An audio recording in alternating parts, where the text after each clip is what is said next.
അങ്ങനെ തണുപ്പുള്ള ഒരു പ്രഭാതം കൂടി വന്നു കേട്ടോ. ഇന്ന് നൈനൂര് നൈകോട്ടിങ് സ്കൂളൊക്കെ ഉണ്ട്.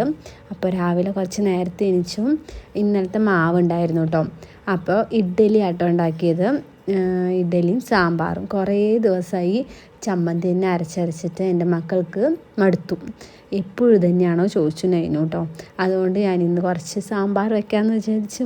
പിന്നെ ചൂടുവെള്ളം എപ്പോഴും വെക്കണം, തണുപ്പായതുകൊണ്ട് ചൂടുവെള്ളം ഇല്ലാതെ പറ്റില്ല. ഇന്ന് മല്ലി ഇട്ട വെള്ളമാട്ടോ വെച്ചത്.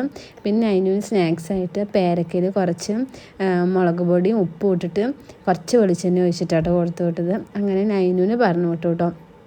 അത് കഴിഞ്ഞിട്ട് ഇന്ന് നൈഹുവിന് റെഡിയാക്കണം. നൈനുവിന് പറഞ്ഞു വിട്ടാൽ പിന്നെ അടുത്തത് നൈഹുക്കുട്ടീനെ പോയി വിളിച്ച് എണീപ്പിച്ച് കുളിപ്പിച്ച് ഫുഡൊക്കെ കൊടുത്തിട്ടാണ് പിന്നെ യൂണിഫോം ഇടുക കേട്ടോ. ഇപ്പോൾ വിൻ്റർ യൂണിഫോമാണ് അവർക്ക് ഇടേണ്ടത്. അതൊക്കെ കഴിഞ്ഞ് കുറച്ച് വീഡിയോസ് ഫോട്ടോസൊക്കെ എടുക്കൽ പതിവാണ് കേട്ടോ. എന്നിട്ട് നൈഹുവിനെ സ്കൂളിലേക്ക് കൊണ്ടുവിട്ടു കേട്ടോ. അത് കഴിഞ്ഞിട്ട് നേരെ പച്ചക്കറി കടയിൽ പോയി. അവിടെ പോയിട്ട് കുറച്ച് പച്ചക്കറി മേടിക്കാണ്ടായിരുന്നു. പിന്നെ നാട്ടിൽ നിന്ന് നമ്മുടെ പയർ കണ്ടപ്പോൾ ഒന്നും നോക്കിയില്ല, വിലയൊന്നും നോക്കിയില്ല. അത് 1/2 കിലോ മേടിച്ചു കേട്ടോ. പിന്നെ ഇത് ഒരു ഫ്രൂട്ടാണെന്ന് ഞാൻ വിചാരിച്ചത്, പക്ഷേ ഇതൊരു വെജിറ്റബിൾ ആട്ടോ. കക്കരോൾന്നോ അങ്ങനെ എന്തോ പേര് ഞാൻ അവരോട് ചോദിച്ചു കേട്ടോ. കറക്റ്റാണെന്നറിയില്ല കേട്ടത്, കക്കരോൾന്ന് അങ്ങനെ എന്തോ പറഞ്ഞത്. പിന്നെ വേറൊരു സാധനം കണ്ടു. അത് ഞാൻ ചോദിച്ചപ്പോൾ പറഞ്ഞു അത് ഫ്രൂട്ടാന്ന് പറഞ്ഞു കേട്ടോ. ഇതിങ്ങനെ പൊളിച്ചിട്ട് കഴിക്കാൻ പറ്റും. ഇതിൻ്റെ പേര് സിങ്കാഡാന്നോ അങ്ങനെ എന്തോ പറഞ്ഞു കേട്ടോ. അറിയില്ലെങ്കിൽ